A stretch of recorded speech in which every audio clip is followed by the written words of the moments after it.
Hi folks, today I want to talk a wee bit about goals. We always set these goals, things that we want to do, achieve. We're going to do great things, okay? We're going to turn our lives around. We're going to make all these changes. And if you're like most people, myself included, you've probably come up with and subsequently given up on far more goals than you'd even ever realise, and they tend to be quite short-lived and easy to forget and move on sometimes to the next big thing. The sort of things that you might be looking at could be like a particular style of eating, intermittent fasting, a morning routine, saying you're going to go for a morning walk before work every day, or a sugar-free life, or no coffee ever again, no alcohol, doing online yoga, giving up processed foods, something like that, there's a bit of a process, a bit of a cycle that happens whenever we kind of set a goal or a target, and then we give up on it after a couple of weeks, and then after a while we might try again at something. And it's probably most recognizable in terms of weight loss or diet. Okay, so I'm going to talk a wee bit about the process of setting goals and the cycle that happens that can knock us off. 3 reasons. I'm going to explore 3 of the main reasons why we tend to give up on our goals, and then 3 wee workarounds for that. Okay, and it's human nature really to see a solution, to recognise the potential that something has to solve a problem in our lives. So if we're feeling low in energy and somebody on Facebook tells us, oh, if you do this, you'll have more energy, with it, oh yes, let's go for it. And it's also human nature to give up on it once it's kind of not important to us anymore. And most of our goals fail roundabout within, 14 days of setting them. Not all of them now, but most of them. And we don't even realise that it's happening. If you were to keep like a spreadsheet of every big idea that you've ever had, you would probably notice around about like a 2-week fall off point. And this is because we make goals whenever we're in that really peak stage of dissatisfaction with the way things are, and we lose motivation once we kind of return to not where we thought we wanted to be, but we lose that motivation once we return to a kind of a baseline of comfort. Okay, so it's kind of not great, but it's better than it was. So we initiate a goal, like the first workout, the first hours logged on something, the first couple of weeks on a diet or something, to satisfy our desire to feel like as if, okay, we're doing something, and the problem is solved now that we've started, okay, but it's not. So goals are conceived, they're executed, and they're abandoned in a cycle normally, and we can kind of all get into this cyclical thing, and the first step is that the problem emerges in your mind, in your consciousness, and you realize that something isn't quite right. Either maybe you're beginning to spend more money than usual, and you don't know why, or you feel sluggish, you're unhealthy, you're out of shape, your trousers are tight fitting, or you've went out and bought the next size up in clothes, or you just get sick, sore and tired of being sick, sore and tired. Either way, you're not satisfied with how things are going, with maybe one part of your life is going. And sometimes that can initiate action, but generally speaking, what we'll do is we'll live with that for a while, right? And your discomfort will gradually increase. You will put off action, you will kind of defer it, and you'll think, well, I'm grand, I don't mind being the size up and sure everything's okay, or whatever. At that point, you're still able to divert your attention away for long enough, or for periods of time, to temporarily pretend that you don't have a problem, okay? And it's not annoying you really. But then a trigger happens, and this is like stage 3 of the phase. A trigger, comes along that puts you into the real peak state of discomfort. Okay, it's not just mild discomfort, you're not just kind of realizing something's going on. you know, something triggers you. It could be something that somebody says, something that you see on social media, something that a family member says or does, or a picture that you see, something like that, okay? And eventually you experience this trigger moment, and that acts as your tipping point, okay? And once you hit that tipping point, then that issue, that problem, that thing that's making you feel discomfort, it starts to become the whole center of your awareness, and you experience a real heightened emotion. So this is kind of like a scientific cyclical thing, you know, about goals. So you experience this really heightened emotion that makes your problem impossible to ignore. Step number 4, you devise a plan of action. So this is your goal comes in here, okay? So from this place, you make a plan. You decide you're committing to change because you can't live like this any longer. You don't want to feel like this anymore. And so you start the process. You're either, you know, going on your diet, you're, you know, doing your health kick, you're making whatever change, your savings plan, whatever else, okay?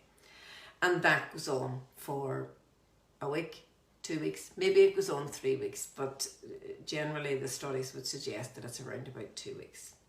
Eventually, and stage 5 in this cycle is you return to your baseline of tolerable discomfort, okay? So you've got things back down to, you know, where you're just kind of feeling a wee bit uncomfortable about it, but it's better than it was because you have started to take action. And so the whole emotional side of things starts to subside. You know, you've engaged in your plan for a wee while. You think that your problem is solved almost, and that, you know, part of your brain is saying, listen, you know, we don't want to do this anymore. You're okay.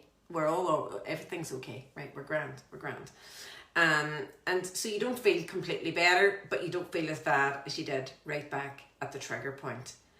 And at that stage, you know, most of us then just return to whatever habits that we had, either, you know, poor habits, poor eating, you know, not doing our regular exercise, anything like that.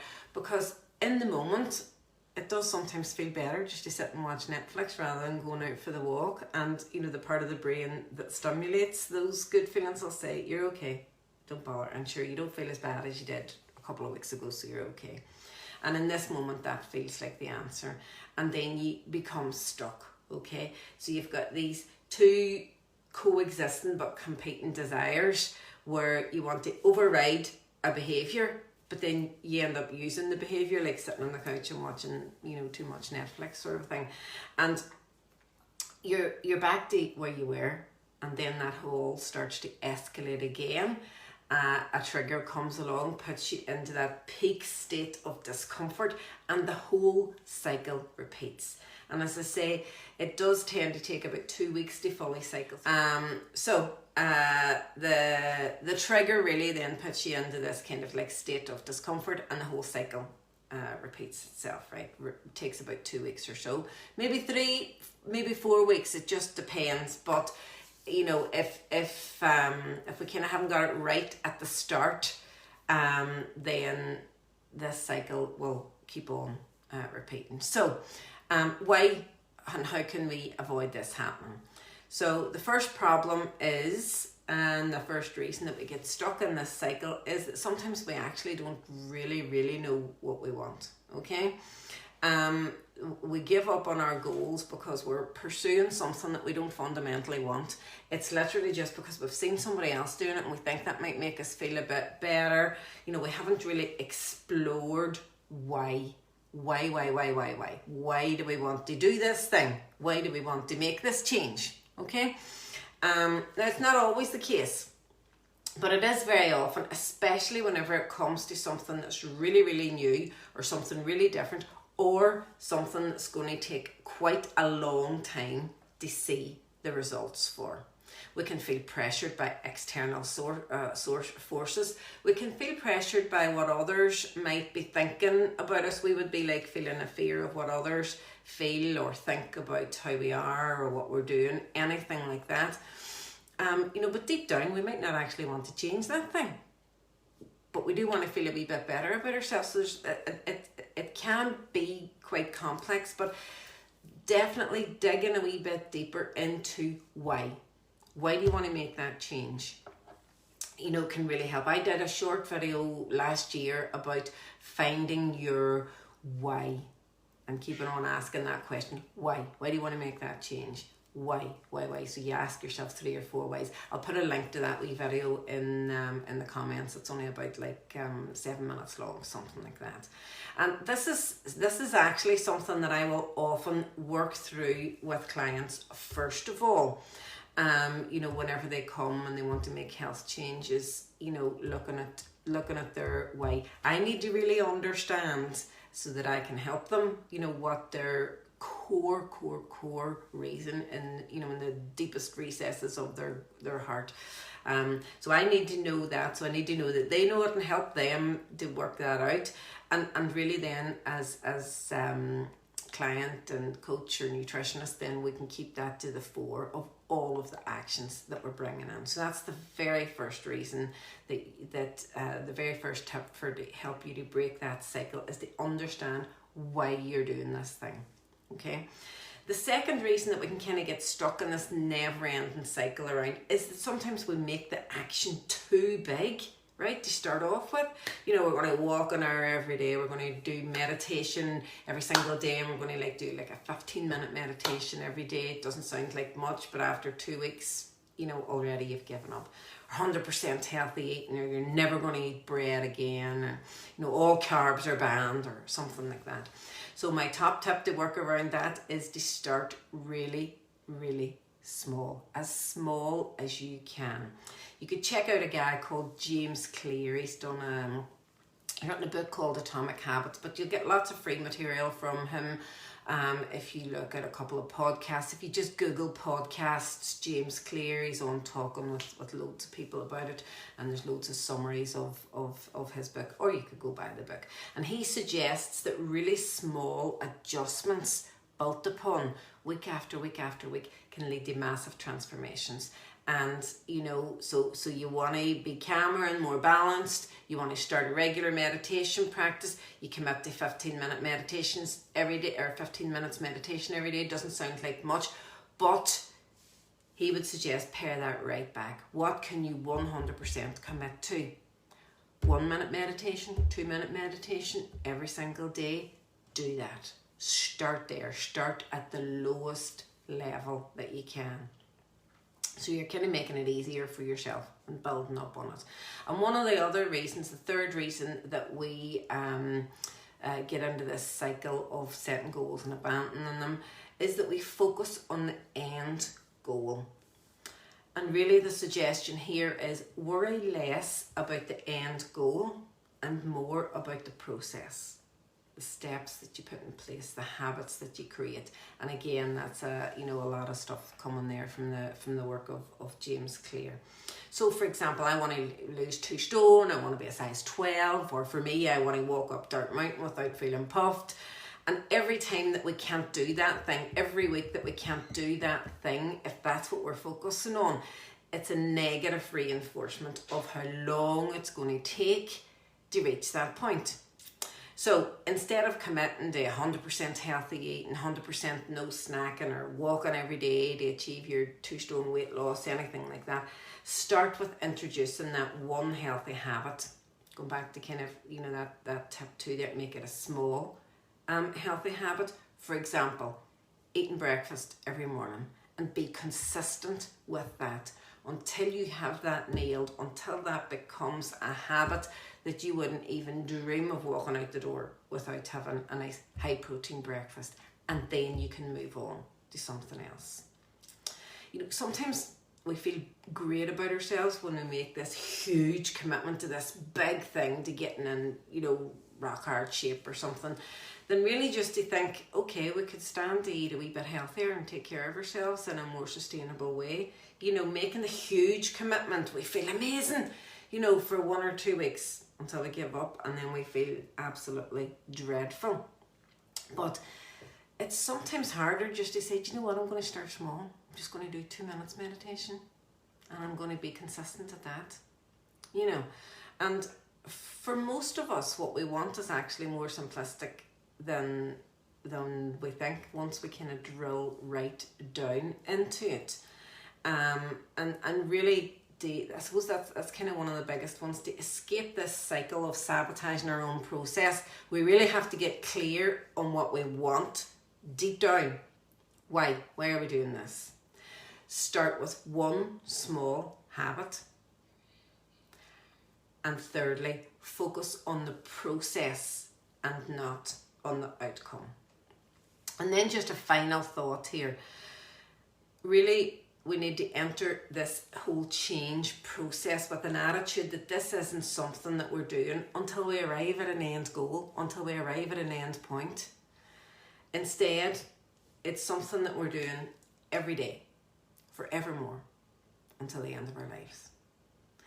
And that's the only way that real, effective change, meaningful change really happens. If you make that commitment almost to it never being finished, never really reaching the final summit, not waiting until the day that we can declare, our mission is complete. Now, of course, like if you're planning to run a marathon or something like that, well, okay, you have run the marathon and that's done. But how many marathon runners stop at that? Do you know what I mean? They're always going on to the next one. They're always going on to the next one. And for them, it's a lifestyle. And, that I suppose really in all of my work with clients, that's what I'm talking about. So in the end, achievement is about daily commitment and trusting the process, even, and I suppose especially if you don't see immediate results. That's pretty much all it comes down to. Focus on the process and not on the outcome. So folks, if that has been useful for you, and I know it's kind of been in two parts, so I always ask that you share this video, or even just share the Janice Tracy Nutrition page with friends. It just helps me to grow my reach and grow my business. And if you're on Instagram, you can head over to Instagram and check me out there. Give me a wee follow as Janice Tracy Nutrition, and I would really appreciate that. And as usual, if anything that I have said sparks something in you that you think that you might want some help with, then give me a call, pop me a wee message, and see if you think that we're a good fit. That's all for now, and I will see you next Friday. Bye.